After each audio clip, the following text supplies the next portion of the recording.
Hi guys, magandang araw. So, sa video na to, ipapakita ko kung paano mag-dual boot ng Windows 10 or Windows 11 kasama ang Ubuntu Linux. Step by step lang siya and simple lang yung tools na gagamitin. So, ang goal natin dito is magkaroon ng dalawang operating system sa isang PC, Windows at Ubuntu.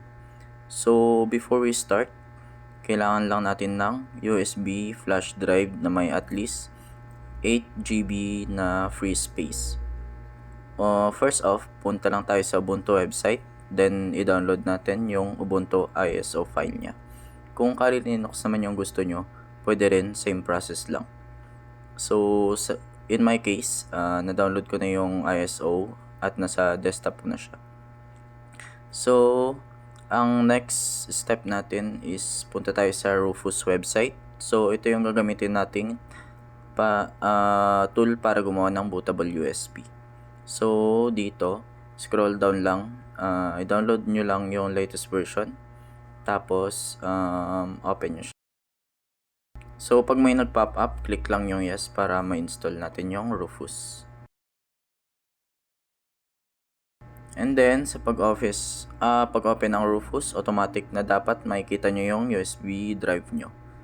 So, pag hindi nyo nakita yung USB flash drive nyo, dapat nakasaksak siya ng maayos. So, sa drop down, i-click nyo lang yung USB flash drive nyo.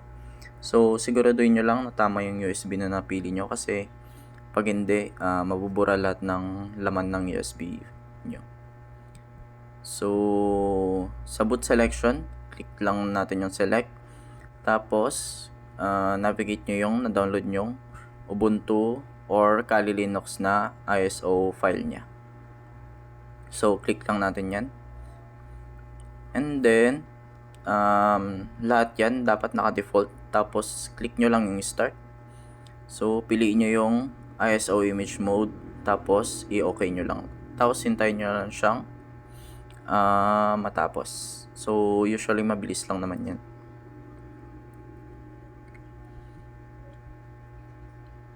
So, in my case, tapos na siya. So, i-close nyo lang.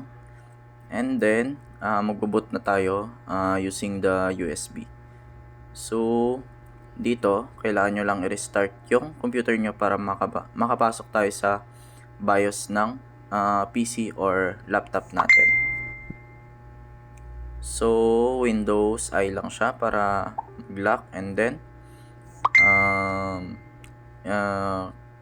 click nyo lang tong power on and then shift key para makapunta kayo sa advanced option and makapasok sa UEFI settings. So, here, sa BIOS or sa UEFI, kailangan nyo lang i-click yung USB drive and gawing first boot option siya. Ayan, nasa boot manager na tayo.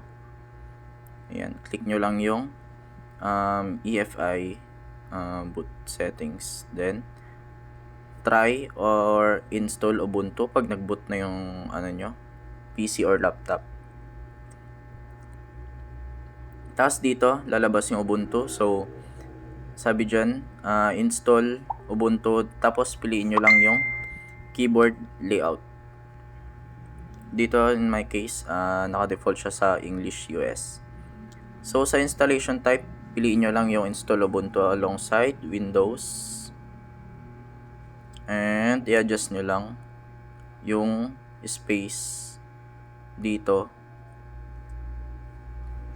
kung ilan yung ilalaan yung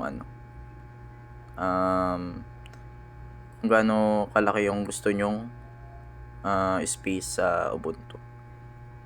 So here, install Ubuntu alongside with Windows. And gaya nga ng sinabi ko, i-drag nyo lang yung sa Ubuntu kung ilang space yung gusto nyong space dun sa Ubuntu OS.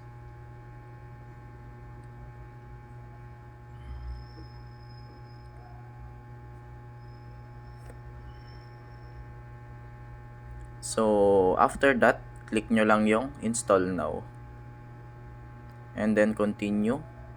Tapos i-click nyo lang kung saan kayo.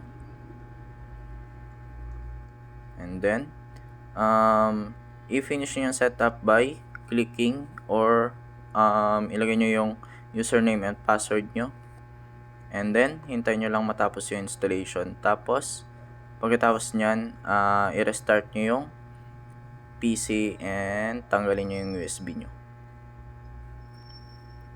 So, wait nyo lang yan hanggang mag-install siya. So, dito, pag open ng computer, lalabas na yung menu kung saan pwede kayong pumili ng Windows 10 or 11 or Ubuntu or Kali Linux kung ano man yung na-install nyo. So, kahit alin sa dalawa is pwede nyong gamitin.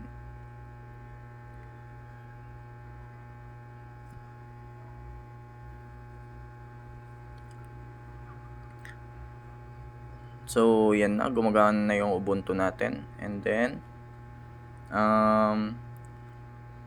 after that, try naman natin yung Windows 10 or Windows 11 kung ano naka-install sa device nyo. So, here, parehas naman siyang gumagana, Ubuntu and Windows 10 for my side.